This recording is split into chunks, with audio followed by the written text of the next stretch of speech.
Bom dia a todos.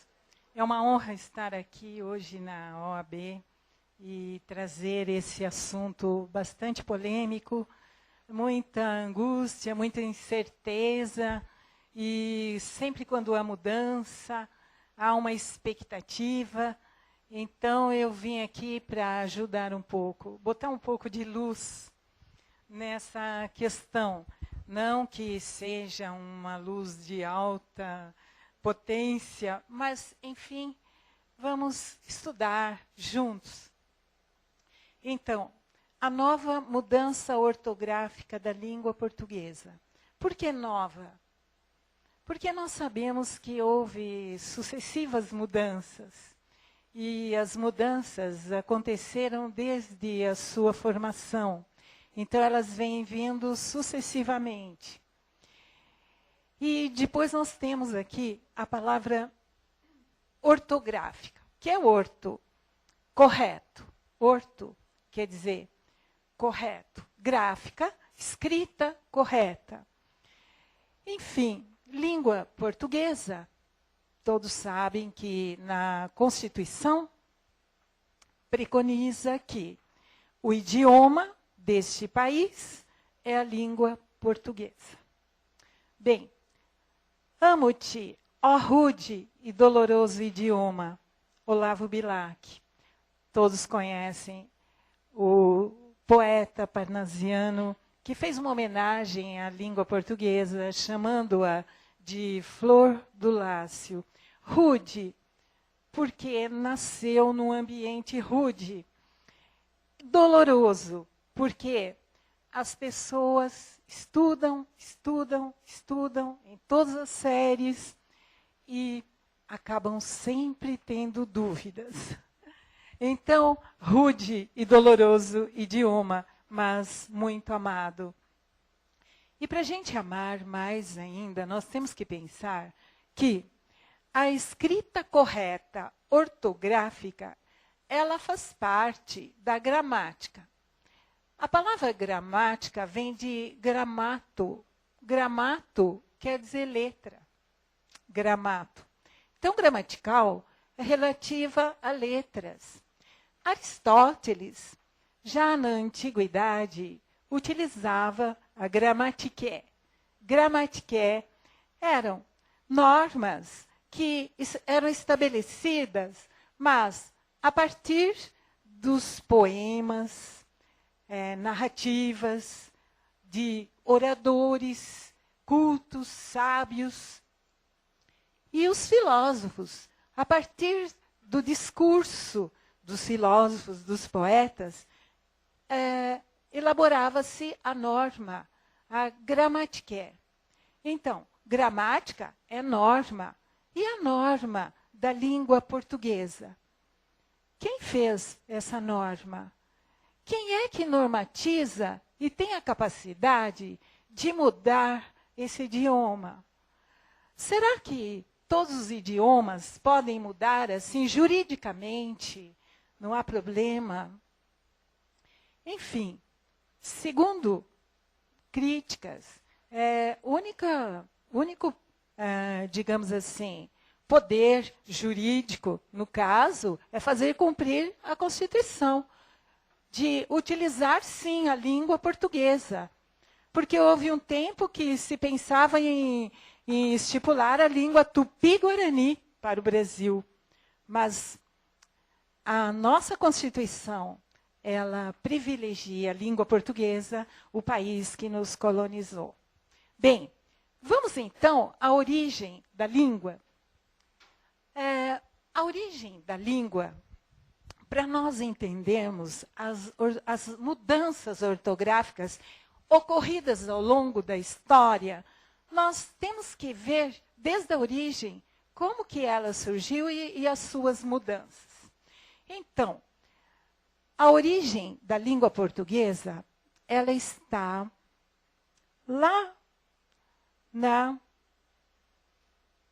Península Ibérica.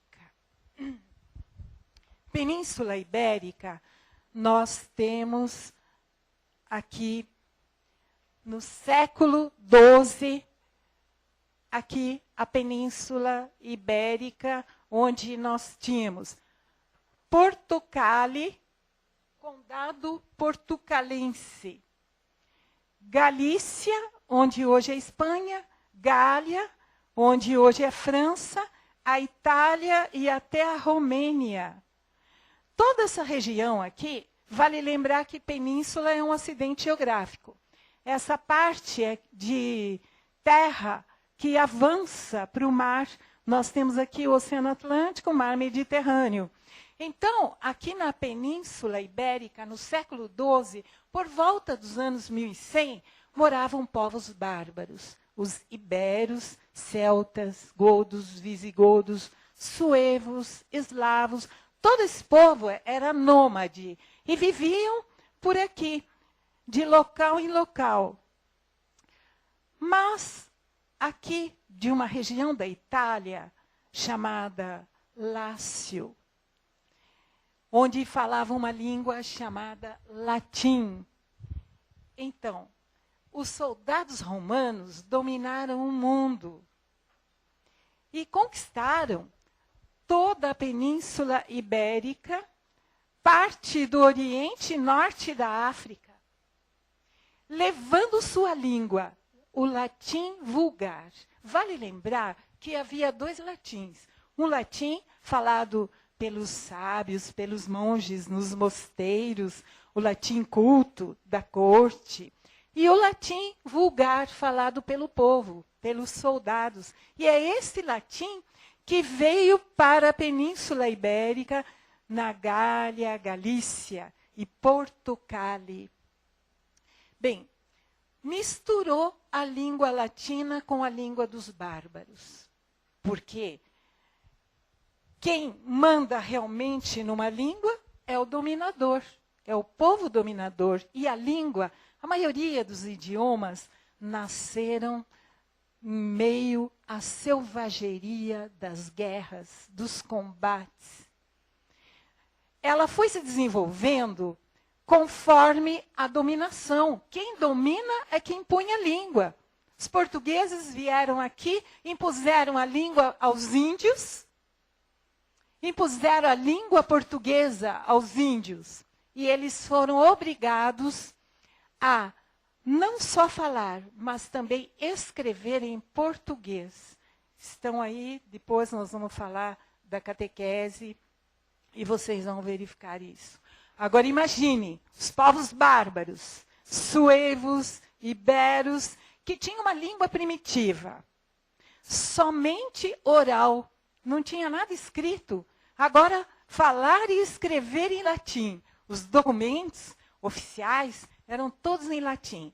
Então, misturou a língua latina com a língua bárbara. Mais uma invasão. Agora aqui, do Oriente, vieram os árabes. Invadiram. Vale lembrar que a Península Ibérica foi palco de sucessivas invasões.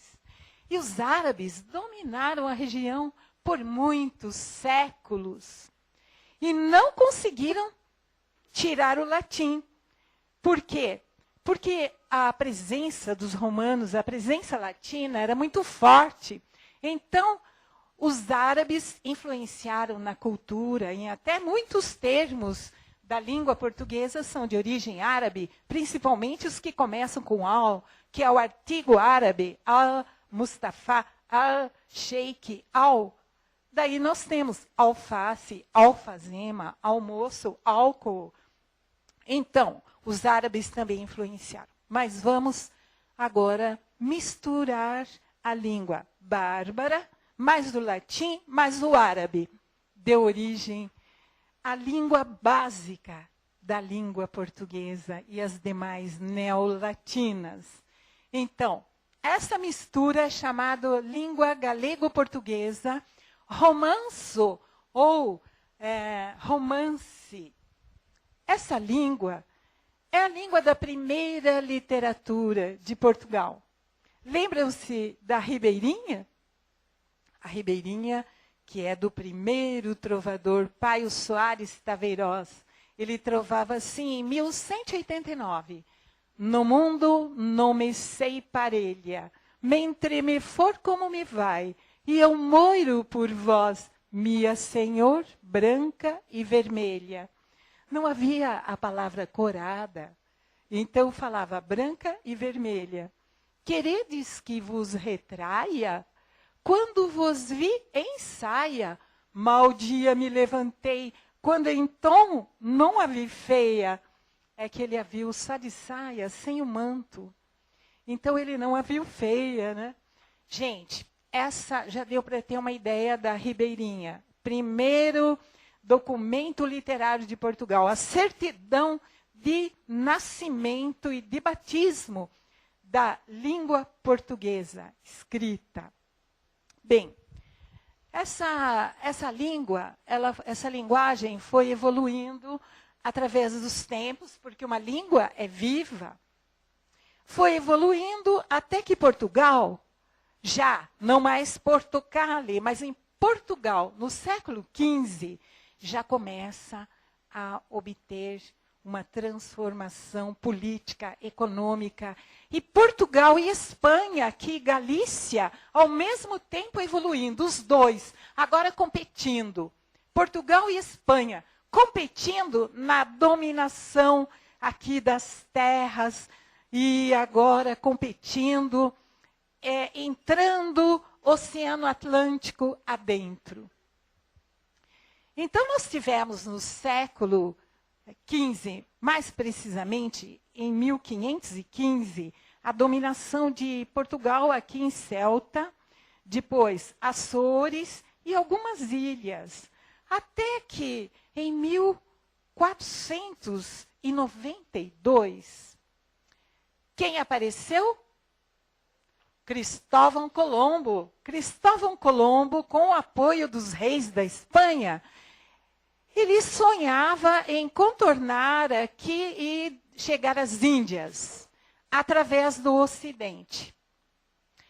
Então, as Índias era a meta para a comercialização.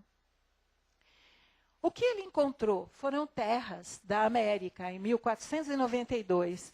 E somente no ano depois, em 1493, Américo Vespúcio, ele consegue aqui fazer o contorno e fazer um reconhecimento continental. Américo Vespúcio, daí o nome América. Bem, em 1487, Bartolomeu Dias sai de Portugal, chega até aqui, o Cabo da Boa Esperança, sul da África, mas ele não consegue passar, ele chega até o sul da África. Quem consegue ir além é Vasco da Gama. Vasco da Gama fez esse trajeto e chegou às Índias. Isso está imortalizado nos Lusíadas.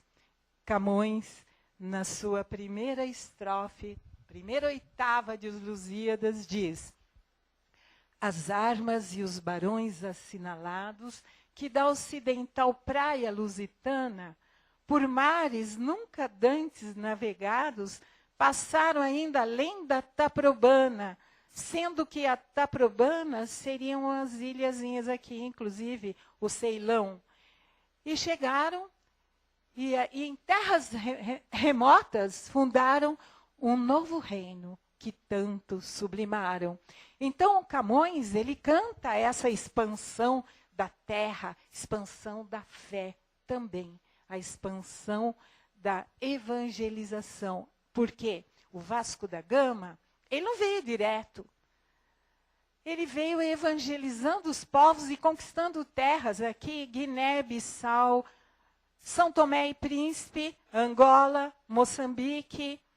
Aqui nas Índias tem Goa, Macau, Damão, Diu e Macau, mais próximo aqui, a China. E aqui no arquipélago da Indonésia, Timor-Leste. Todos esses países aí hoje lusófonos, né? E agora, o Brasil, como foi? Então, Pedro Álvares Cabral, 1500, chega até essas terras aqui, E vale lembrar que a Espanha também continuou aqui dominando na América do Sul.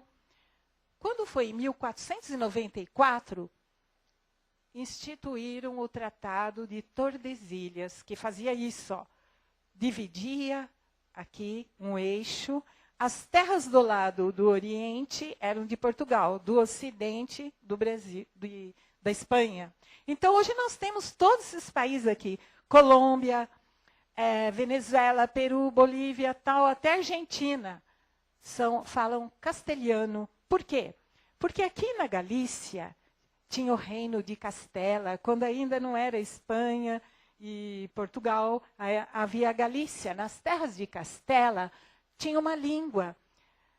A língua galego-portuguesa, ela foi adquirindo características diferentes em cada local. Em Castela, ela adquiriu uma característica diferente e foi adotada pela Espanha, daí castelhano, origem da língua de Castela. Bem, no Brasil, quando chegaram em 1500, trouxeram então a linguagem, a língua portuguesa, e isso chama superstrato. Superstrato é a língua do povo dominador. E o Tupi-Guarani ficou sendo substrato, ficou por baixo. Bem, na catequese, os padres jesuítas, eles fizeram catequeses em que o método deles era evangelizar e alfabetizar ao mesmo tempo. Quando chegou primeiro o padre Manuel de Nóbrega, ele solicitou ao rei de Portugal que enviasse duas coisas. A primeira coisa, mulheres, porque precisava povoar essa imensidão de terras. E também porque os portugueses ficavam atacando as índias aqui, né? Bom, aí a segunda coisa que ele pediu foi um outro padre, porque ele não vencia catequizar os índios todos e ainda exercer a função de padre, de professor e tal. Havia mais padres, mas ele que comandava e havia necessidade de mais padres. Então veio quem? 1553, com a expedição de Duarte da Costa, vem o padre José de Anchieta. O Anchieta, ele tinha um defeito nas costas. Ele tinha caído uma escada nas costas, ele andava assim, comprimia o pulmão. Aí os médicos recomendaram vir ao Brasil, que tinha um clima bom, tropical, e ele poderia passar melhor do pulmão. Então, o Anchieta vem em 53, em 54, ele já havia fundado esta cidade. E ele subia de São Vicente, subia a Serra do Mar, pela picada do Frei José. Um caminho em meia mata, levava dias. Às vezes os índios o colocavam no cangote para trazer o Anchieta até o pátio do colégio. E ali fundou a primeira escola. E ali ele ensinou a língua portuguesa aos índios. Ele falava assim para o indinho, escreva aí, D-E-U-S. E o indinho escrevia, Deus. Então era assim, alfabetização e catequização ao mesmo tempo. Gente, depois do Anchieta, nós tivemos um período em que a língua portuguesa foi evoluindo, até que chegou. Mas antes, eu gostaria de lembrar também a carta de Pero Vaz Caminha, já que eu falei que a ribeirinha é a certidão de nascimento e de batismo da língua portuguesa escrita, então nós temos também a nossa certidão, que é a carta de Pero Vaz Caminha, embora seja escrita por um português, mas ela fala do Brasil.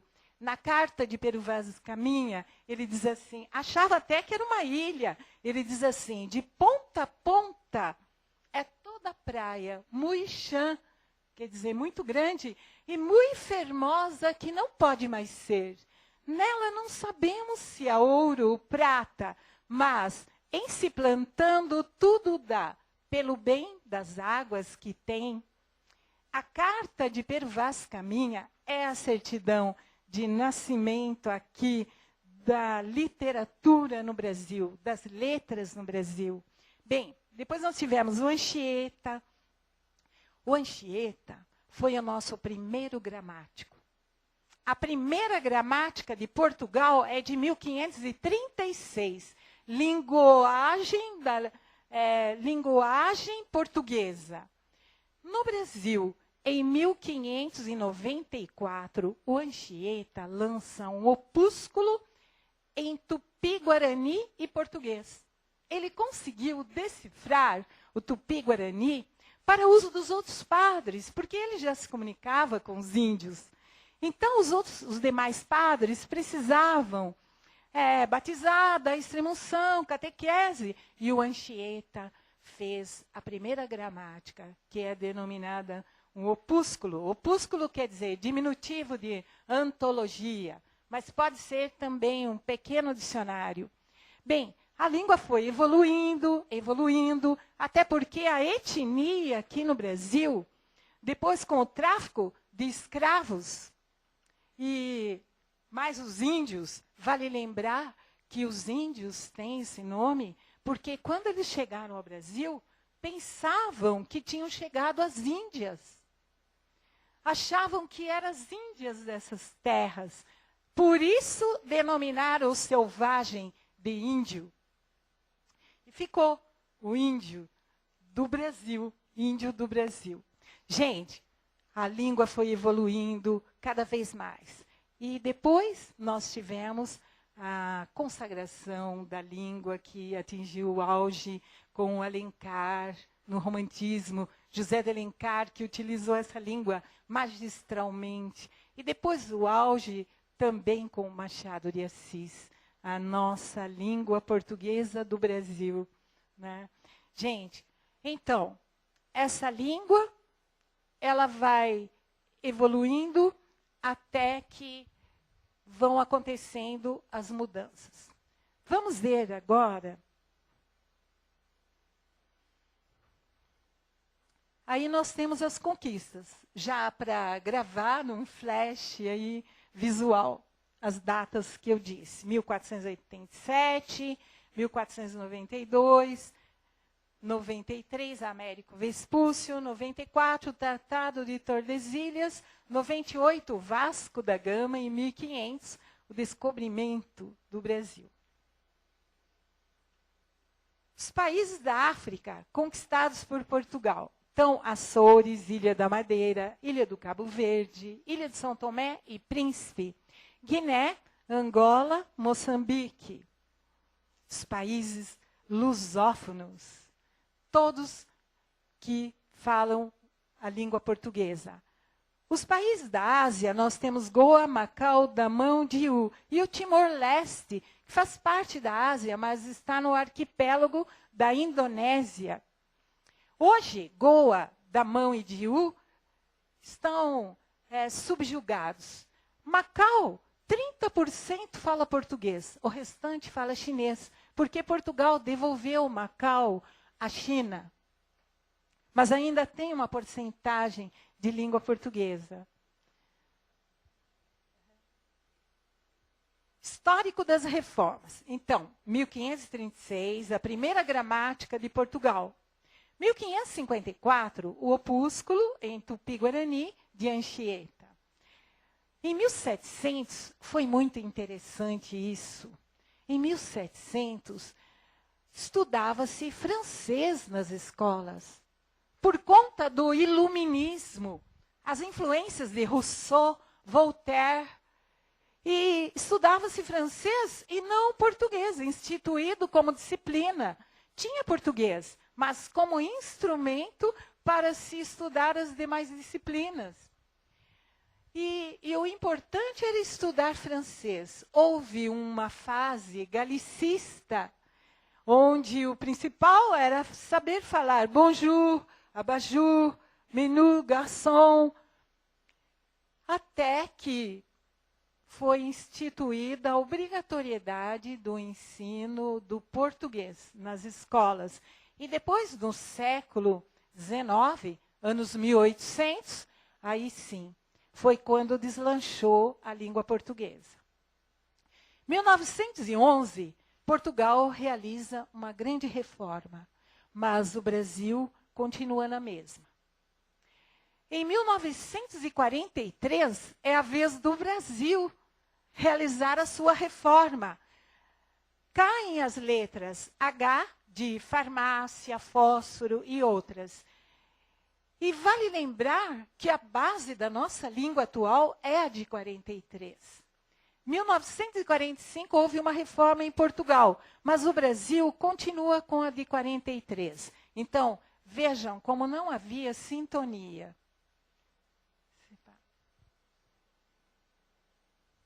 As reformas mais recentes. 1971, houve uma reforma grande, séria no Brasil.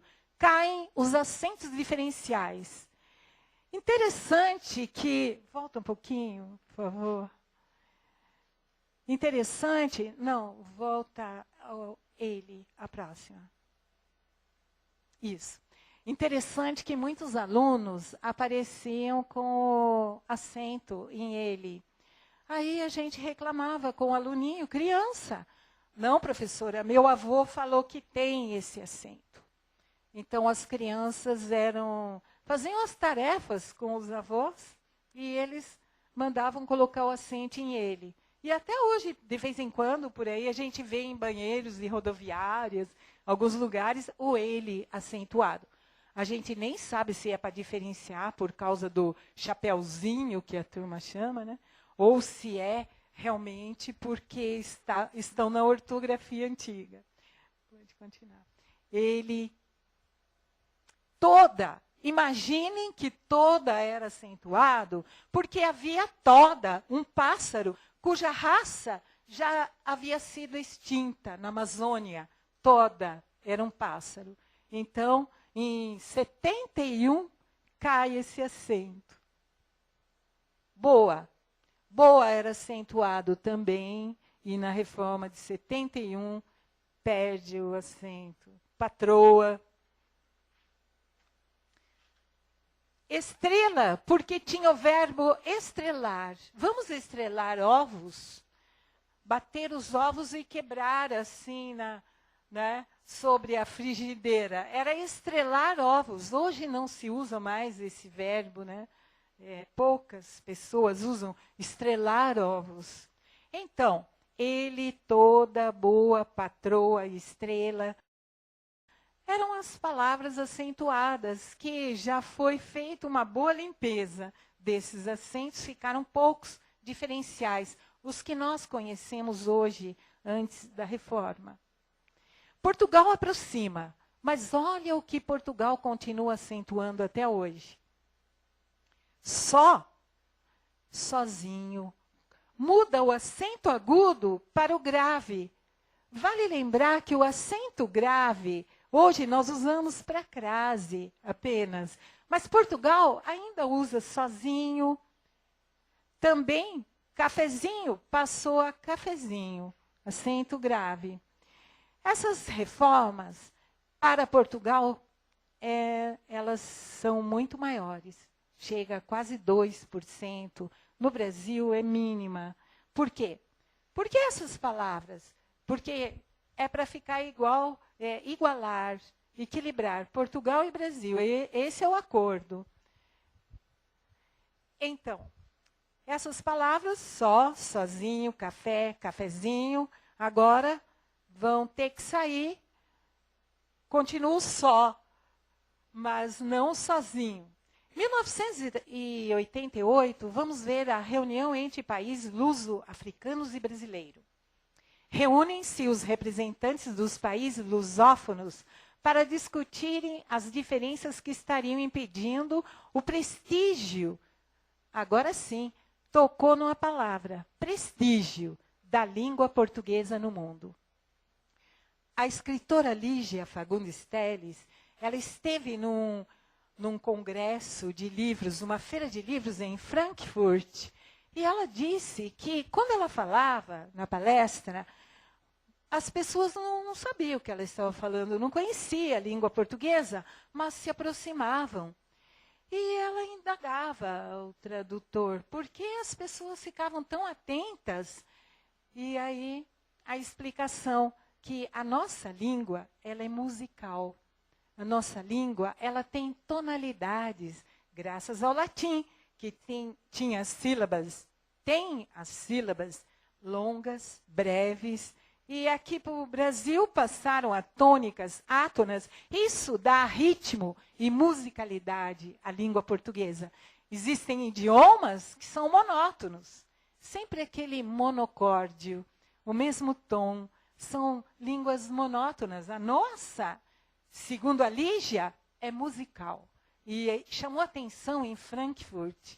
Então, olhem só, o prestígio da língua portuguesa no mundo. Nós somos a 6ª língua falada no mundo e 240 milhões de falantes no planeta, né?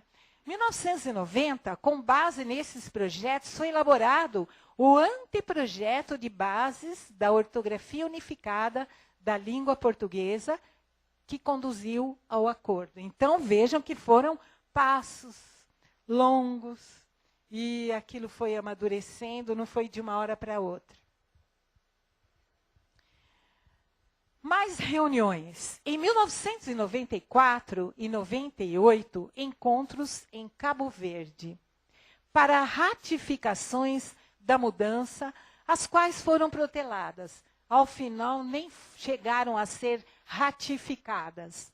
Em 2004, chefes de Estado constituídos pela Comunidade de Países de Língua Portuguesa estudaram a possibilidade de exigir a ratificação de apenas 3 países, já que estava se tardando muito.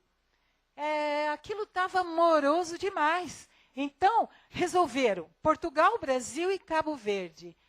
Em 2002, o Timor-Leste, eles conseguem a independência da Indonésia.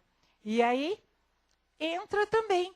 Mas essa situação foi contestada juridicamente. Como pode 3 países, 4 com o Timor, resolver pelos demais? Foi contestada e aí parou novamente. Um choque de titãs. Aí começou realmente a briga. Portugal acabou ficando por último a ratificar, pois teve maior número de modificações. Argumentava que o Brasil tinha maior interesse geográfico, político e econômico. O que é verdade, né? O que é verdade. O interesse no Brasil nisso, econômico, porque Portugal, no mercado comum europeu, o Brasil também quer o seu quinhão, e os outros países lusófonos, como Angola, que tem uma bela literatura, Angola, Moçambique, literaturas exemplares, todas querem o seu quinhão por Portugal, via Portugal, muito pertinente. Então, em 2008, a Academia Brasileira de Letras e a Academia de Ciências de Lisboa decidem estabelecer as normas do acordo, tal como se distribuíram na mídia, impressa, eletrônica, e estamos vendo hoje. Aí vem a regulamentação, este ano, com o lançamento do VOLPE, Vocabulário Ortográfico da Língua Portuguesa. Portugal pede um prazo maior, devido ao maior número de modificações, não apenas sinais, mas também lexicais. O que é léxico? Léxico é a palavra, é a constituição da raiz, do radical. Gente, o Brasil não tem modificações lexicais, mas em Portugal, ó, erva, úmido, escrevia-se com H. Facto é um caso, uma ação, e fato eterno é um vestuário. Então, como que fica para Portugal? Tem muito mais coisa para decidir em Portugal, por isso eles pediram mais tempo. Antônio é acentuado com agudo, acento diacrítico agudo. Antônio. Quem lê Saramago aí, né, leva assim, tem uma surpresa de ver como Saramago acentua. E é isso que se pretende igualar. O acordo é para deixar, tanto faz José Saramago, como os nossos escritores aqui atuais, já todos escrevendo numa mesma ortografia. Então, só que Antônio ou Antônio ficou facultativo em Portugal. No Brasil, nós acentuamos com circunflexo, Antônio. Mas ninguém fala Antônio. Alguém fala Antônio? Fala Antônio mesmo, mas com circunflexo. Então, na verdade, o correto seria pronunciarmos Antônio. Certo? Bem, o acordo possui 21 bases e notas explicativas. Eu não irei colocar todas as bases aqui, porque ficaria monótono. Tocam, às vezes, em outras coisas, mas as principais. A inclusão do K, W e Y, principalmente em abreviaturas. Nome próprio. O trema. O trema não mais. Agora não se coloca mais trema no grupo GUE, QUE e QUI, como em 50, sem trema. Frequência. Linguiça. Não é por isso que vai falar linguiça. Gente, ninguém fala colega, fala colega, e, no entanto, não tem acento. E todos nós falamos meu colega, minha colega. Então, para que falar linguiça? É linguiça mesmo, né? Frequência, nada de frequência. Frequência, só não tem o acento. Olha, bilíngue. Bilíngue. O U é pronunciado. É um fonema que tem som. Bilíngue. Tem o som U. Então, nós temos aqui 50, frequência, linguiça, bilíngue.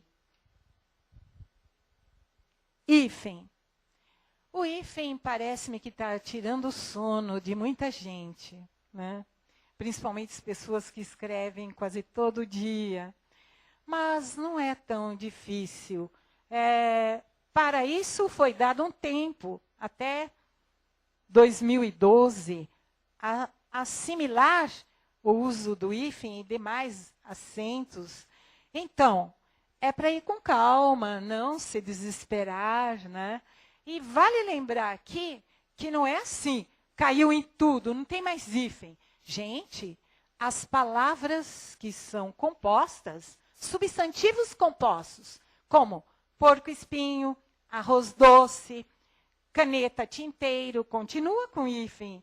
Mesmo os adjetivos, verde claro, azul escuro, continua com hífen.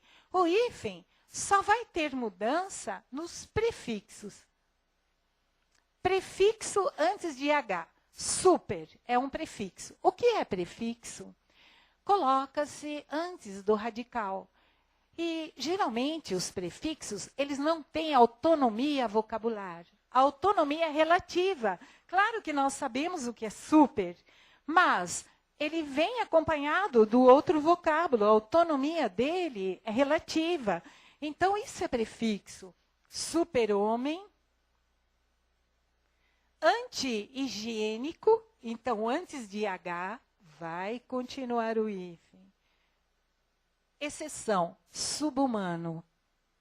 Subhumano, a única palavra que caiu o H. E depois o sub, nós vamos ver mais tarde, diante de vogais, ele também vai juntar. Não só subhumano, mas quando você fala subemprego. Subemprego, é junto. Bem, vice, continua com hífen.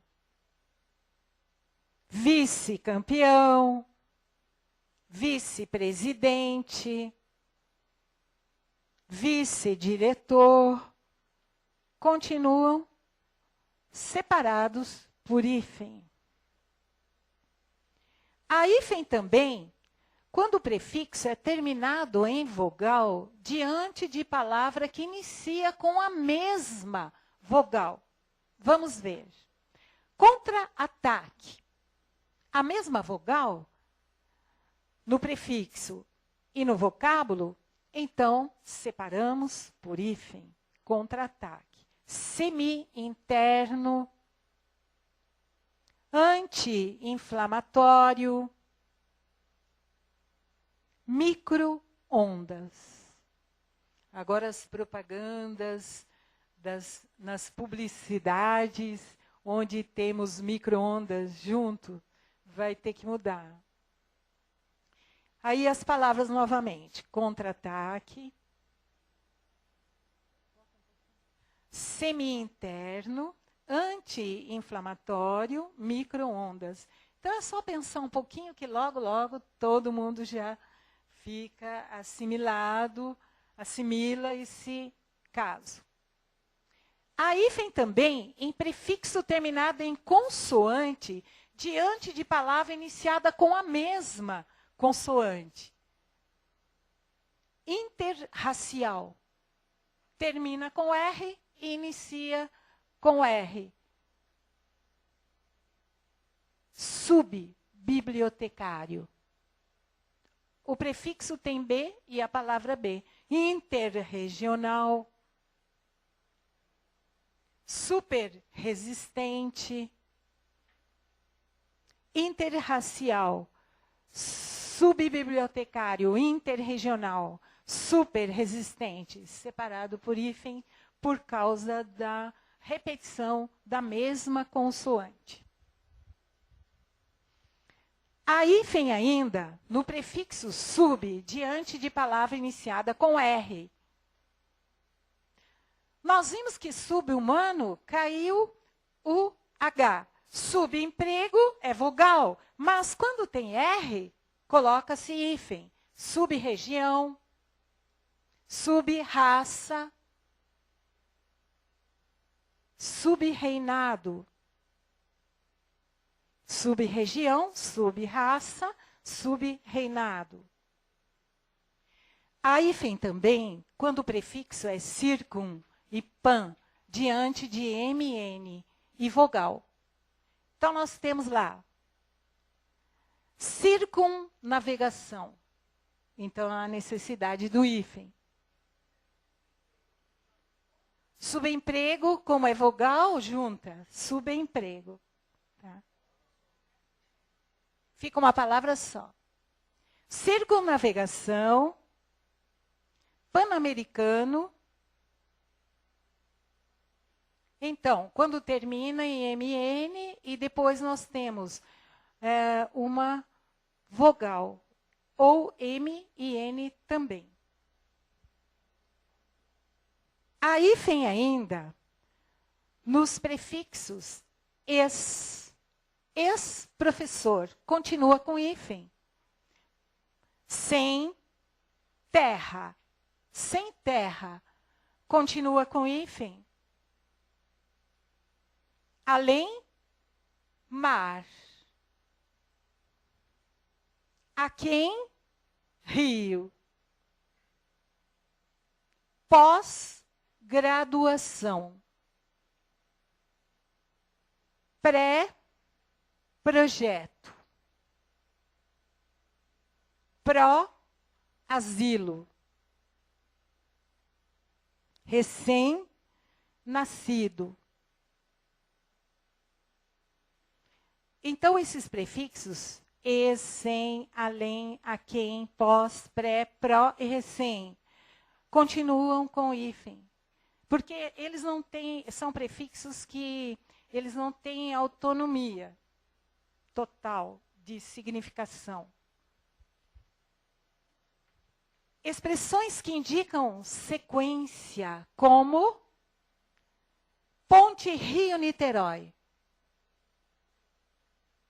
Eixo São Paulo-Curitiba. Expressões que indicam sequência, então, elas permanecem com hífen para indicar a sequência. no final do espaço onde se escreve, se houver hífen e não couber o elemento seguinte, devemos repeti-lo. Isso já existia, mas pouca gente fazia. Agora foi consagrado novamente esse uso que já existia. O brasileiro escreve bem em seu dia a hífen. Novamente o hífen, dia. Existia isso? Sim. E pouca gente utilizava novamente o hífen quando você muda a linha. Outro exemplo. Haverá dificuldades em poder usar-se a língua oficial do país? Usar-se. Olha, tem o hífen e depois repete. Então, isso foi novamente, foi ratificado esse uso que já existia, mas pouca gente se ligava nisso. Agora, vamos ver onde não haverá mais hífen. Prefixo diante de vogal diferente. Extraescolar. 2 vogais. O prefixo termina em vogal. E a palavra seguinte começa com vogal. Extraescolar. Autoaprendizagem. Semi-analfabeto. Extraescolar, autoaprendizagem, semi-analfabeto. Tudo junto. Dia a dia separado. Continua separado. Não há hífen. Quando o prefixo termina em vogal, diante de consoante que não seja R ou S. Se for R ou S, aí já modifica. Então, vamos ver. Antipoluição, junto. Autocrítica. Geopolítica. Microcomputador. Então, prefixo terminado em vogal diante de consoante que não seja RS. Então, as consoantes aí não são RS. Agora, nós vamos ter prefixo terminado em vogal diante de palavra com R e S, ou S. Inicia-se com R ou S. Nesse caso, serão duplicadas. Ultrassom. Ultrassom agora ficam juntas. Mini saia.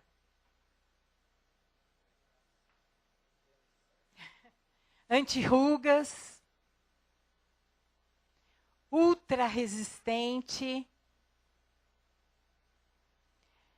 Então, termina em vogal, ultra. E o som começa com S.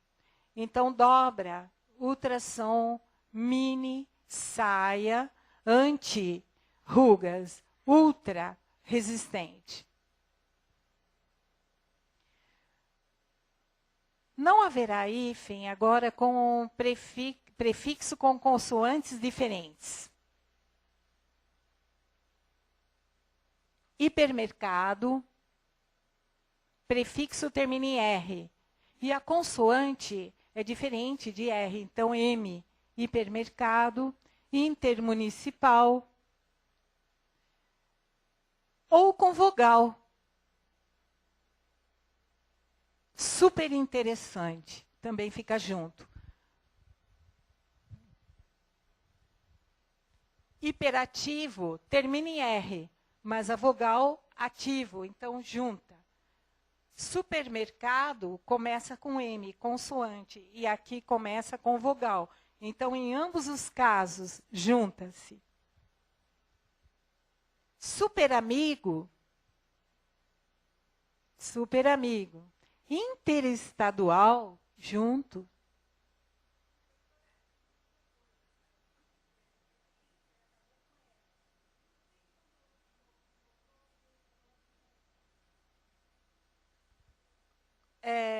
No caso, Você quer voltar lá na antirruga?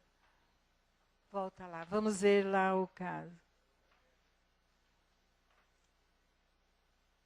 Intermunicipal.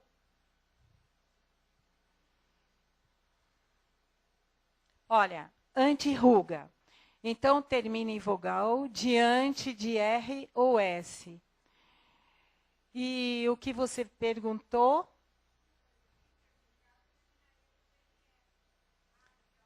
Consoante, né? Tá? Isso. É. Uhum. Hipermercado começa com consoante, mercado, municipal, ou a vogal. No caso, super interessante.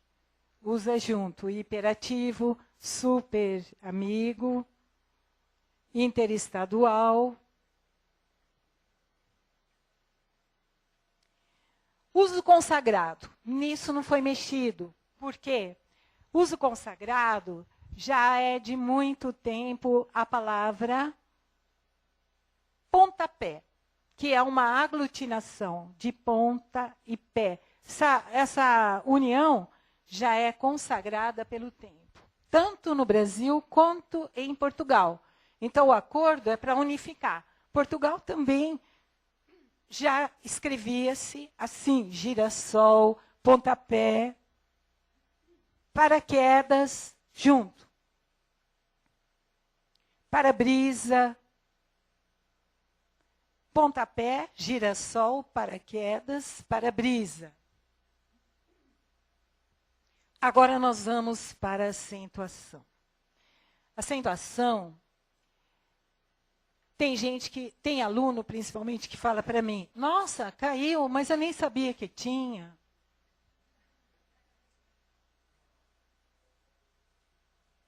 Quem sabe agora, com a reforma, já se empenha mais em saber o que tem e o que não tem. Aquilo que nem sabia que tinha, agora já caiu. Então, agora se liga mais, né? Vamos ver. Espera um pouquinho só. Como eu já disse, a nossa língua ela é musical. Por quê? Porque ela tem tonalidades diferentes. Tônica e átona. Isso é que dá o ritmo e a musicalidade. Então, a sílaba é um sistema binário. Consoante, vogal. Algumas têm mais de uma consoante, como pneu. Pneu tem mais de uma consoante, duas vogais. Pneu, mas fala-se numa só emissão de voz. Sílaba é emissão de voz. Não é necessário ser necessariamente uma consoante e uma vogal. Pneu é uma sílaba. Luz, Deus. Agora. Cadeira. Pronunciando a palavra cadeira, nota-se a sílaba tônica. É onde há maior força, onde tem tônus. Átona. A quer dizer não. Átona é não tônica. Então, é fraca a sílaba. K e urá são átonas. Chama-se K de pré-tônica e urá de pós-tônica. E o dei é a forte. Cadeira. Essa é a sílaba tônica. Necessariamente não é para acentuar todas as tônicas. Acentuam-se aquelas que vêm da tradição latina. Algumas que a gramática preconizou. Vamos ver? Essa daqui é só para lembrar, gente. Acentuam-se monossílabas tônicas em A, E e O. Aí não há mudança. Não houve mudança nas monossílabas. Então, vamos ver. Pá, fé, pós, mês, lê. São monossílabas. Tem monossílaba que não precisa de acento, como me. Os pronomes oblíquos são átonos, me, te, se, o, alhe. Preposições como de são átonas. Não tem força, não tem tônus. Mas existem vocábulos que têm tônus e não são acentuados, como nu. nu, tu. Não tem acento, porque termina em u, nem ti. Em i. O i não entram nessa regra das monossílabas. Oxítonas, quando a última é forte. As mesmas letras, a, e e o, acrescenta-se o em e o ens, como em Paraná. A última forte, Paraná. Picolé. E P. Circunflexo porque o E é fechado. Cipó, O. Quando o sinal é aberto, leva agudo. Alguém. Reféns. Repetindo, Paraná, picolé, IP, cipó, alguém, reféns. O nome de uma cidade como Guaratinguetá. A última é tônica. E é uma palavra longa. No entanto, são átonas. Guaratinguetá. Só a última que vai ter tônus. E aí acentuada porque termina em A. O ditongo aberto. Aqui deu polêmica. Principalmente na imprensa. Herói continua. E foi noticiado em muitos jornais, eu vi que herói havia caído, mas não. Vocês já vão ver por quê. Herói, dói, constrói. A última é forte. Céu é monossílabo. Chapéu continua acentuado. Troféu, papéis, pastéis continuam com acento. Agora me digam por quê. Porque são oxítonas. Ao passo que a assembleia não, a gente já vai ver. Ó, herói, a última que é forte. Dói é monossílaba. Constrói. O oi, o el, o és ficam no fim, no final. Então elas são oxítonas. E a última que é forte. Aí não caiu. Só caiu quando ela é paroxítona. Vejamos. Ditongo aberto e paroxítonas. Aí a mudança. Ideia. Vejam que o A está separado. Então ela é paroxítona. Porque a paroxítona é a penúltima sílaba. E o A é a última. Aí aconteceu o quê? Um ditongo, e um hiato. O A ficou separado, a última sílaba. Então, nesse caso é que caiu. Ideia. Assembleia. O I deveria estar junto com o E. Houve um defeito de imprensa aí. Assembleia. Houve um defeito aí, vocês desculpem. Na hora de fazer. Boy, aí sim. Reparem o ditongo boy, duas vogais pronunciadas na mesma emissão de voz. Boy, O A é outra emissão de voz, aí é que há o hiato. E assim ela fica paroxítona, porque a paroxítona é a penúltima. Boia, joia, geleia, geleia, jiboia, celuloide, ideia, assembleia, boia, joia, geleia, jiboia, celuloide. Então, paroxítonas, aí sim, tá?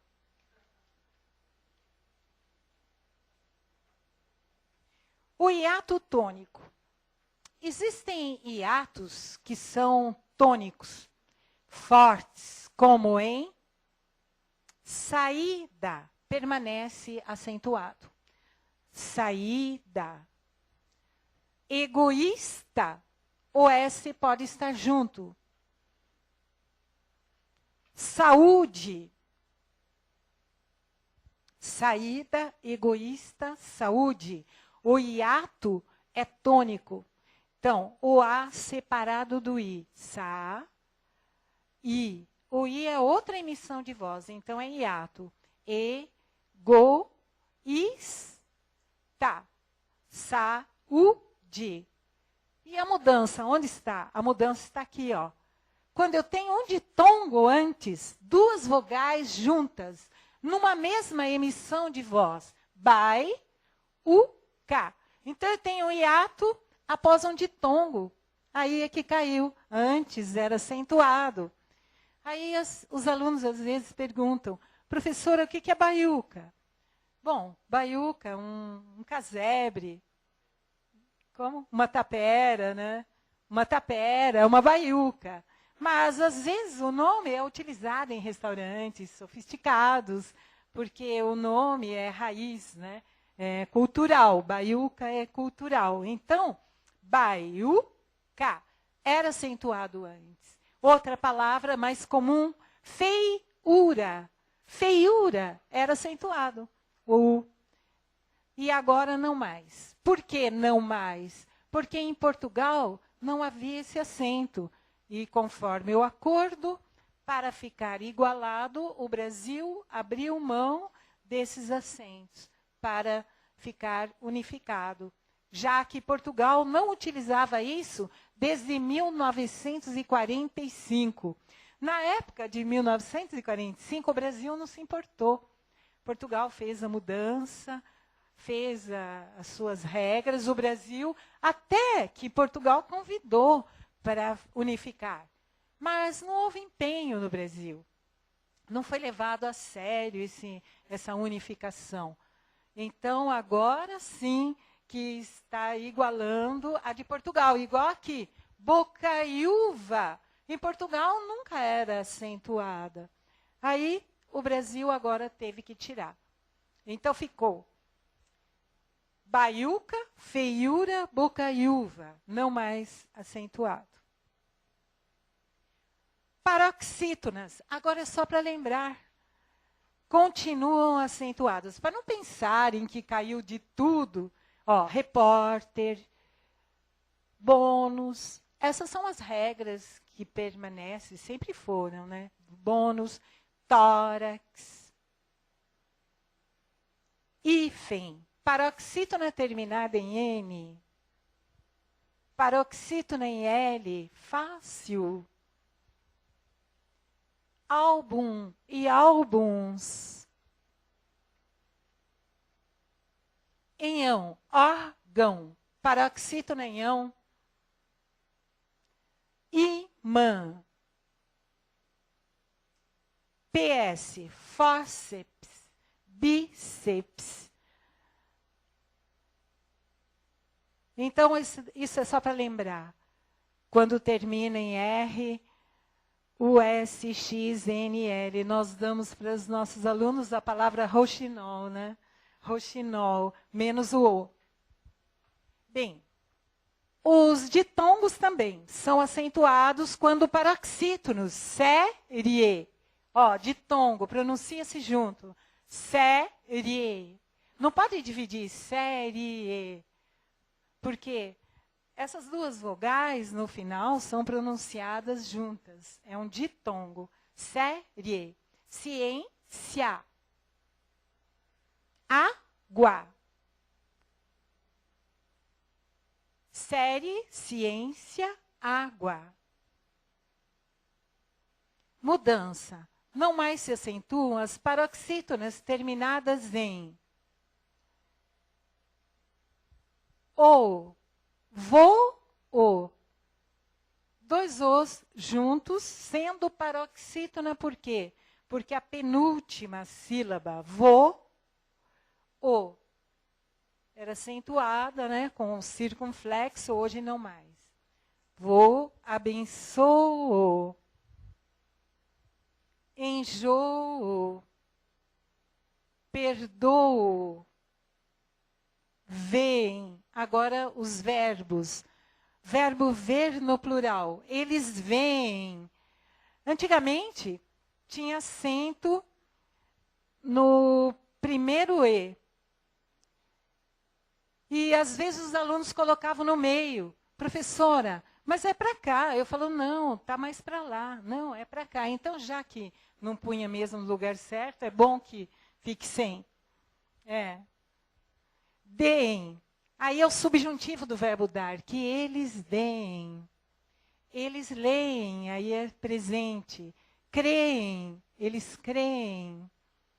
Então, com o, vou, abençoo, enjoo, perdoo. E, vem, deem, leem, creem. O acento diferencial só permaneceu em 2 casos. Por, verbo, ele vai pôr a mesa para o jantar. Ela vai andar por onde quiser. O segundo por é preposição. O primeiro verbo. Então, pôde também. Pretérito perfeito do verbo poder. Ele pôde. Ele pôde vir à palestra ontem. Hoje, ela também pode. Pôde, pretérito perfeito. Pode, presente. Somente esses 2 casos de acento diferencial. E se nós lembrarmos daqueles passados, toda, estrela, nós vimos que até que foi uma boa reforma. Verbos com raiz em gu e QU. Não se acentuam mais os verbos averigue. Antes tinha acento, averigue, do verbo averiguar. Que eu averigue esse caso. Que eu apazigue a situação. Apaziguar quer dizer contornar, resolver, apaziguar. Que eu apazigue, argue, arguir, perguntar. Ele vai arguir o réu, argue. Tinha acento, hoje não mais. Argue, arguem. Averigue, apazigue, argue e arguem. Sem acento. Só para lembrar, eu vou colocar aqui porque muita gente tem dúvida. O verbo ter. Ele tem. Eles têm. Parece que pronuncia-se 2 Es, mas não, é um só. Um E apenas, com acento. Quando é plural. Ele tem, singular. Eles têm. O som é de 2 Es, mas é um E só com acento. E vir também. Ele vem, eles vêm. Aí continua o acento no verbo normal. Ele vem, eles vêm. Um E apenas e com circunflexo. Então, para gravar, para lembrar, né, que continuam esses acentos. Bom, nós temos também os acentos que continuam. Manter. Ele mantém oxítona terminada em em. E eles mantêm um E só com circunflexo, no plural. Eles mantêm a palavra, mantêm com circunflexo. Convir. Esta palavra me convém. Oxítona terminada em em. E todas me convêm. Plural com circunflexo. E um é apenas. Todas me convêm. Manter, ele mantém, eles mantêm. Convir, esta palavra me convém, todas me convêm. Facultativo ficou forma ou forma com acento. Se vocês forem procurar no Aurélio, no dicionário Aurélio, vocês vão ver forma com acento. Mas pouca gente usava esse acento. Agora ficou facultativo, tanto em Portugal quanto no Brasil. Está facultativo, não é errado, se colocarmos o acento circunflexo. a única palavra que ficou assim, facultativa, no Brasil. Porque o Antônio ficou facultativo em Portugal. Para nós é Antônio. Agora, a forma ficou facultativa no Brasil. Ó, a forma de bolo é de alumínio. Sem acento. Ou a forma de bolo é de alumínio com acento circunflexo. Aí é facultativo. Ao fim, lutar com palavras é a luta mais vã. No entanto, lutamos. Mal rompe a manhã chuvosa de segunda-feira e cá estamos nós, aqui, lutando com palavras. A luta mais vã, dizia o Drummond, a luta mais difícil. E não só para o Brasil, mas em quase todas as nações. Mas eu quero terminar com outro poema do Drummond. Ele diz assim: não rimarei a palavra sono com a incorrespondente palavra outono. Rimarei com a palavra carne ou qualquer outra, porque todas me convêm. As palavras não nascem amarradas, elas se soltam, se beijam, se dissolvem no ar, às vezes um desenho. Elas são puras, largas, autênticas, indevassáveis. Obrigada por vocês.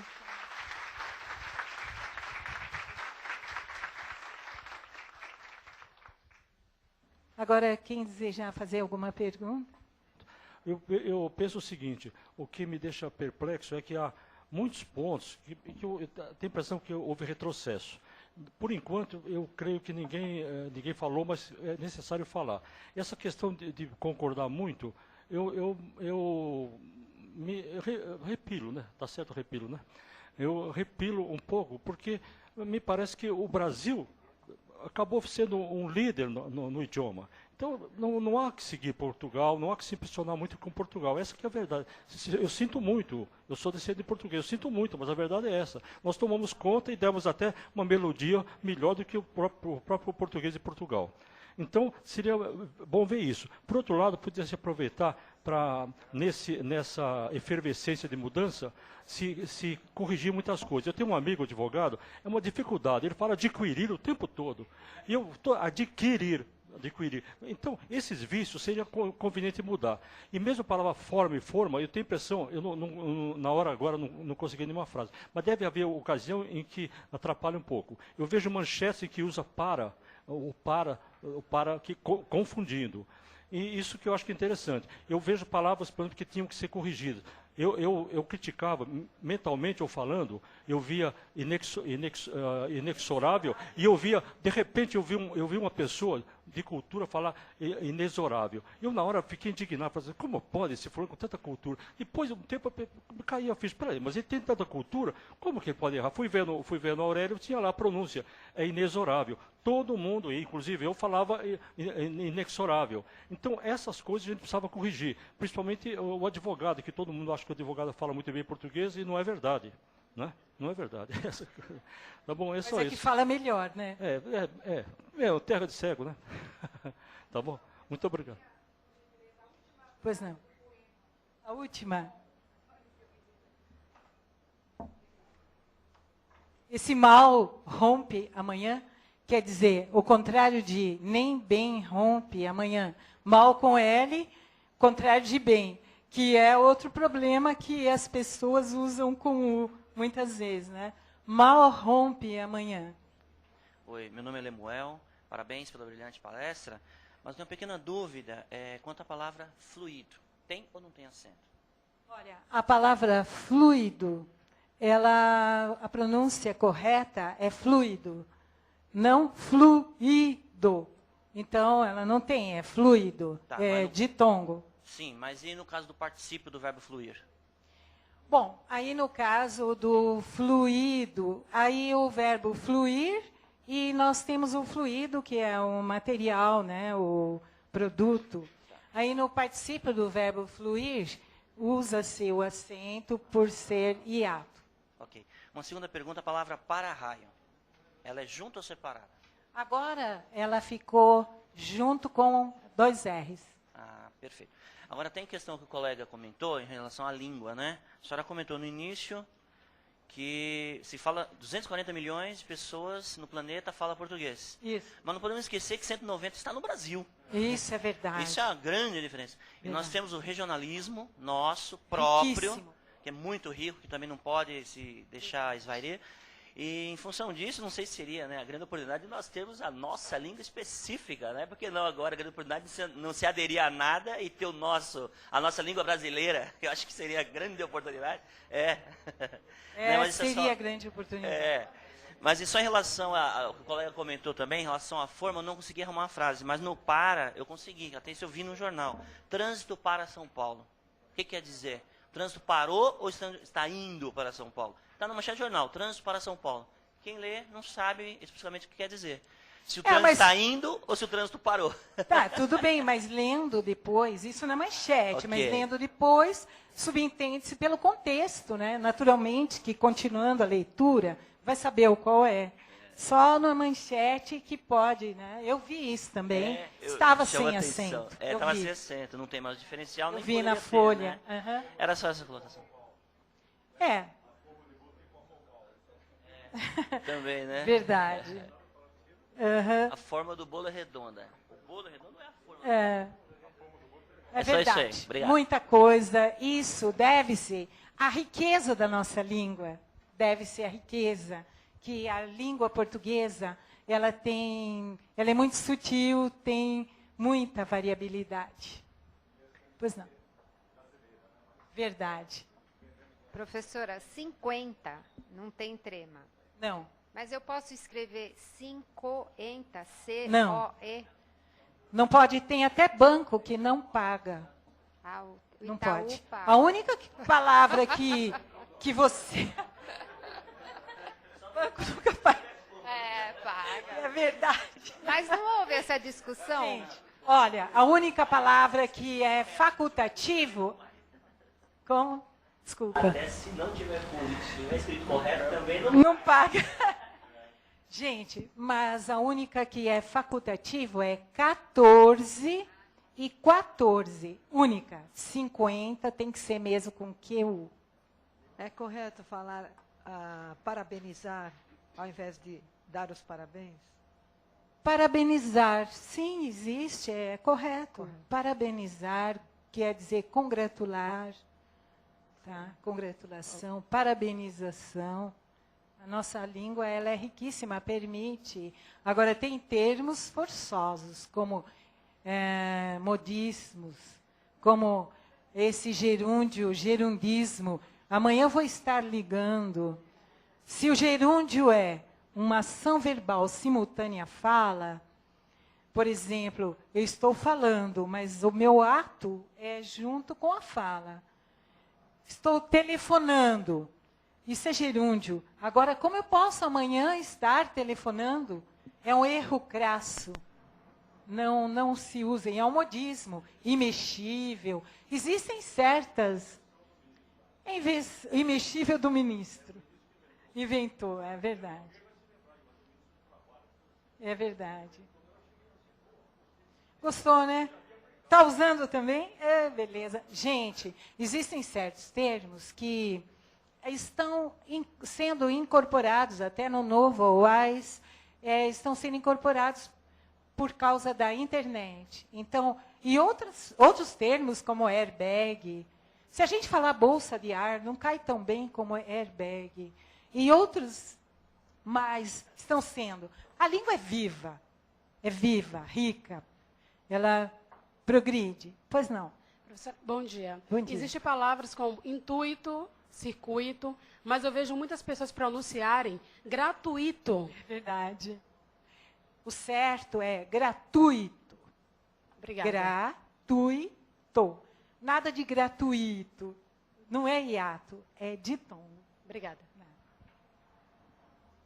Pessoal, é uma honra muito grande mesmo estar aqui com vocês hoje. Mais perguntas? Fala. Só saber, no caso, em escrever em cheque, muita gente ainda coloca com H. É com H ou sem? Isso é permitido.